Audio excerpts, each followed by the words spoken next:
سلامونه دوستانو، په دې هیله چې ټول به راته روغ او جوړ یاست. نن په هند غوره لیګ کې یوه ډېره زبردسته ښایسته لوبه ترسره شوه د ګجرات او راجستان لوبډلو ترمنځ. راجستان هم یوه بهترینه لوبډله وه، ګجرات هم یوه بهترینه لوبډله وه، خو راجستان لوبډله ونه توانېدل چې د ګجرات بالران په سمه توګه ولوبوي چې بالکل 100% ناکامه شوه. د ګجرات لوبډلې لپاره نن دوه افغان توپ اچوونکي راشد خان او نور احمد لکڼوال ډېر ښه ثابت شول. د راجستان نیمایي لوبډله دوی وسوځول. راشد خان 3 او نور احمد 2 ویکټې ترلاسه کړې چې کمنټټران هم د دوی په صفتونو نه مړېدل. راشد خان په تیرو لوبو کې ډېر ټکول سوی و، ښه نه و ځلېدلی. په نن لوبه کې یو ځل بیا ډېر زبردسته کمبیک وکړ.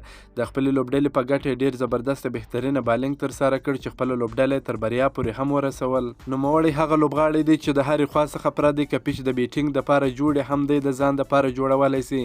که د سپین بالینګ سره لږ مرسته کولی سي بیا نو راشد خان خپل جادو ښکاره کوي، خپل جادوګر بالینګ ترسره کوي چې نن یو ځل بیا خپل جادو ښکاره کوي. یوه ډېره زبردسته لوبه یې ترسره کړل چې پیچ هم د سپین بالینګ دپاره یو څه جوړ. راشد خان هغه خپل کار پوره ځینې واخیستی، ډېر زبردسته ښایسته بالینګ یې د خپلې لوبډلې دپاره ترسره کړ.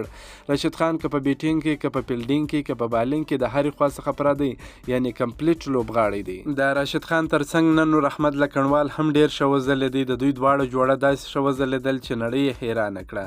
د راشد خان ترڅنګ نور احمد لکڼوال یو زبردسته بهترینه ښایسته بالینګ ترسره کړ.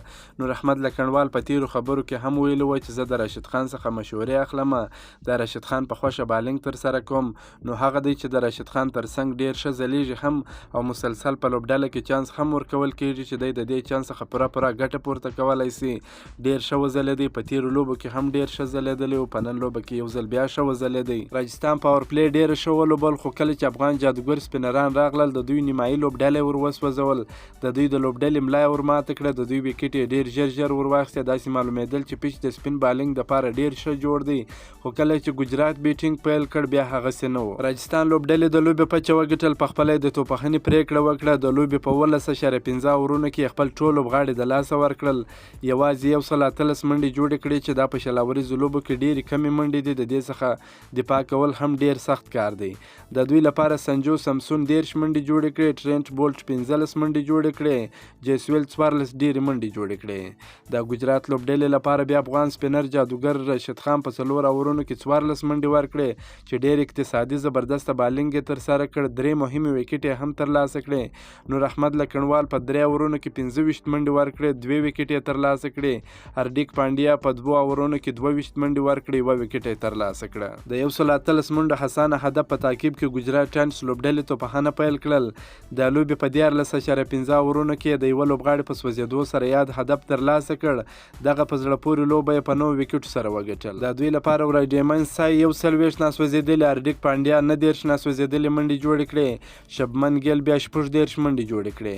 د راجستان لپاره بیا یوازې چاهل 1 ویکټ ترلاسه کړه. ګجرات لوبډلې دغه لوبه په 9 ویکټو سره وګټل. کله چې بولټ په نور احمد باندې شپږیزه ووهله، کیمرمین پرې ولګېدی. راشد خان یې سمدستي پوښتنې ته ورغی. دغه ته وایي انسانیت او د رښتینې افغانیت نمایندګي. د یادونې وړ ده چې راشد خان د لوبې غوره لوبغاړی هم ونومول شو. 2 جایزې ترلاسه کړې، یوه جایزه د لوبې د غوره لوبغاړي او یوه جایزه د ګیم چینجر لوبغاړي دی ترلاسه کړه. که مو دا ویډیو خوښه شوې در سره لایک کړئ، د خپلو ملګرو سره هم شیر کړئ. دا نور تازه معلوماتو لپاره هم زموږ سره اوسئ. تر بلې ویډیو پورې د الله په امان.